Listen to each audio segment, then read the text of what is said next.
So hi guys, onakarakedde ku makya nga njagala kuddako Uganda. As you can see nga ntuuse ku kisaawe kyaffe Riyadh with my friends nga tuddayo waka awo today. That's a waiting room nga tugenda kulinnya ennyonyi yaffe. So it was really fun. I really enjoyed it since I had company. Nengamba ye why not recording akatambi kano to show all people that have been asking me, Arditah odayode waka, Arditah odayode waka. So I recorded that video nga ndi ku kisaawe kyaffe Riyadh, preparing myself to travel okuva Riyadh, then ngende Sharjah. After Sharjah awo nno ninnye ennyonyi yaffe etutwala mu ggwanga lyaffe erya Uganda. Bwentyo bwe nabadde nfaanana, my dressing code was really on top. Nayambadde bulungi nnyo. As you can see, I was in black. Nentekako ne overcoat yange ya brown. Waiting area no nariliddewo ddala because natuuse ku kisaawe kyaffe ekya Riyadh ku ssaawa 12 ng'ate ennyonyi nina kulinnya ku ssaawa 3 ez'emisana. So twabadde tuli awo after a long waiting, ennyonyi nga tuziraba zitandise okuba nga zijja, ate era nga ne patrol ku airport yabadde y'amaanyi nnyo nga bagezaako okutegeka ng'era we mulaba mu katambi kaneeno men are moving around, abakola surveillance okulaba ennyonyi terina buzibu, ennyonyi erimu amafuta, ennyonyi emigugu ginajjamu oba nedda, all those things ng'era we mubiraba mu katambi. Nabadde nkoyedde no ddala because I did not sleep okuva we nakitegedde nti no nina flight. So munnange w'ebituwe byabadde nabadde nkyatudde ennyonyi yaffe n'ebeera nga ejja ng'era we mugiraba munnaaye ng'emaze okuba nga epakinga bwetyo we yabadde. Era ndowooza n'ekyana mukiraba we tulina okulinnyira oba mweze muyita doorsteps we tulina okulinnyira ennyonyi okuba nga tuyingira. Abantu ababadde bakola ku kisaawe babadde bantu balungi nnyo gye ndi because I was allowed to film, I was allowed to ask questions n'ebintu ebirala byonna nga mubimanyi everything that do happen at the airport.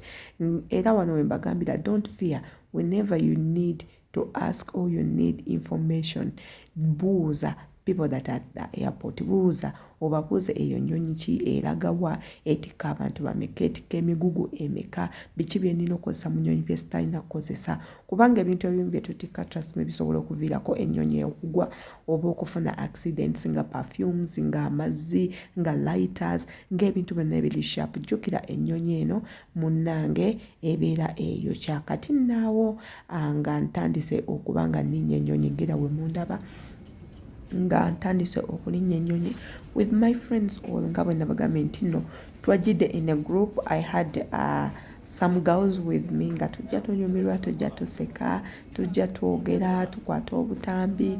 We really enjoyed the flight. And the bad thing about my flight nti flight yange yabadde nga gwe olina okwesasulira buli kimu. If you need food, buy it in that plane. If you need water, you buy it. If you need this, you buy it.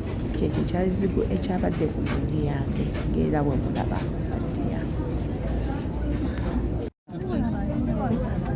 Okay, thank you.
Ekyo nno kye kisaawe kya Sharjah mu kibuga ekya Dubai, kye kisaawe ekyasinzeeyo obunene. So a lot of people babeera confused. Abantu baba bagamba nti mugenda kutuuka e Sharjah baba bamanyi nti Sharjah munnange nsi, kumbe kisaawe kye kisinga obunene mu kibuga ekya Dubai.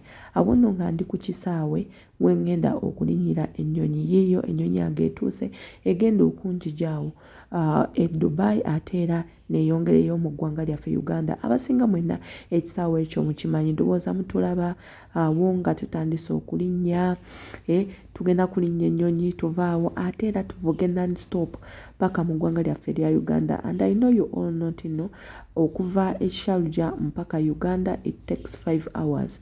Twatudde mu nnyonyi for 5 hours ng'era we mutulaba awo nti nno tuli mu kulinnya, naye a lot of things happened nga tuli mu nnyonyi, omuli okuyomba, omuli okuwogana n'ebintu ebirala. Ebifaananyi ndowooza mubiraba, neekubizaayoko ku bufaananyi nga mmaze okulinnya ennyonyi yange ey'okubiri egenda okuntuusa mu ggwanga lyange erya Uganda. Ndowooza ng'emulaba obufaananyi nabadde so smart, nabadde very smart. Kambabuulire baana mmwe, nanyumye era wabayo omuntu atasiima nga tewasiimye outfit yange, just not you know nothing about designing. Nze ndi muntu wa brown, mwagala nnyo okufaako obufi. Awo nno nga ntudde mu nnyonyi ntuuse ngerawo mulaba enviiri zabadde zifuuse enviiri nga zinsumbuwa okufaako obufi, ekikoofiira kivaako ate nga n'abaana bali mu kuwogga n'okufa, abayomba ne bayomba, abayombera ebifo. Ekyandeetedde okubeera confused nti we all have boarding passes. We have boarding passes. Boarding passes ezo zibeerako seat number yo woyina okutuula. So abaana abamu they were confused. Ayina seat number naye atayagala atuulewo omuntu omulala nti olw'okuba ye waayagala alaba waasaana ne yeerabira nti nno w'obeera mu nnyonyi you follow ekyo ekikuweereddwa, you follow that, you follow your air ticket, you follow boarding passes. Singa weebiti weebyali, singa air ticket gye bakuwadde ne bagamba nti ogenda kulinnya ennyonyi ya Air Arabia, egwe oli waddembe okukyusa n'ogamba sijagala kanennyire mu Ethiopia, naye si weebiti weebiri. We follow ekyo ekiri ku air ticket yo ate era you follow what you have on your boarding pass. So munayi twabadde mu nnyonyi, wabadde ebimu ebintu bingi, nange nno nayombeddemu. Omwana yatandise okwekuba perfume, and we all know perfumes are not allowed in the plane olw'ensonga mubaamu abantu abalwadde. Ne yeekuba perfume almost 30 minutes buli kwekyusa nga yeekuba perfume, and she was my neighbor. Perfume zijjukira zimpisa bubi. I'm a person omulwadde w'ekiwanga nga mmanyi n'okuziyira, that's why seekuba perfume. Tumugamba munnange lekerako awo, toddamu kwekuba perfume. She wasn't listening. Ndaggulawo olutalo, ennyonyi yonna n'atandika okuwogana naye. That did not stop me from traveling until we natuuse Uganda.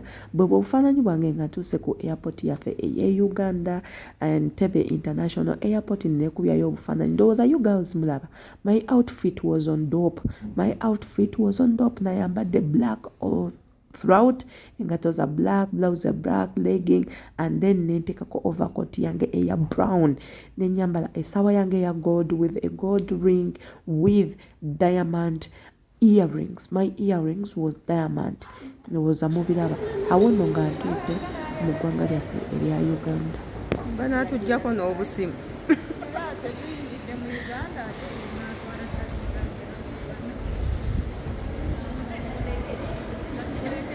Hello guys, tuli ku kisaawe kyaffe ekye Uganda, tukomyewo kadowooza buli omu ali bulungi. So for those who are saying, Banange Sheila, Arditah, when are you coming home?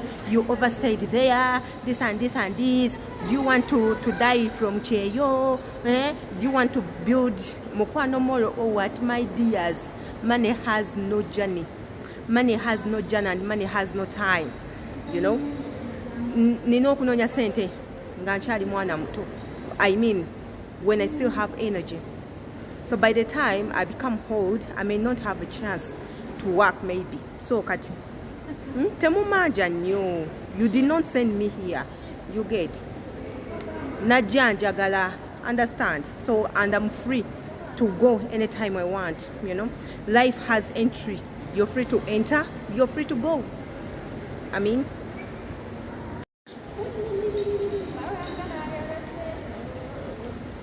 Banatujjako n'obusimu.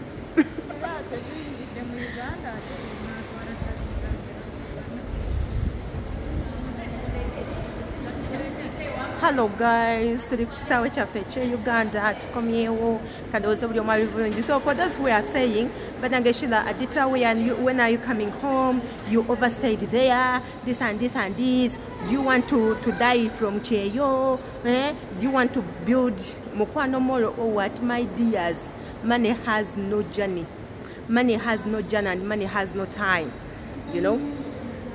Nina okunoonya sente nga nkyali mwana muto. I mean, when I still have energy. So by the time I become old, I may not have a chance to work maybe. So kati, temumanja nnyo. You did not send me here. You get. Najja njagala. Understand? So, and I'm free to go anytime I want, you know. Life has entry. You're free to enter. You're free to go. I mean,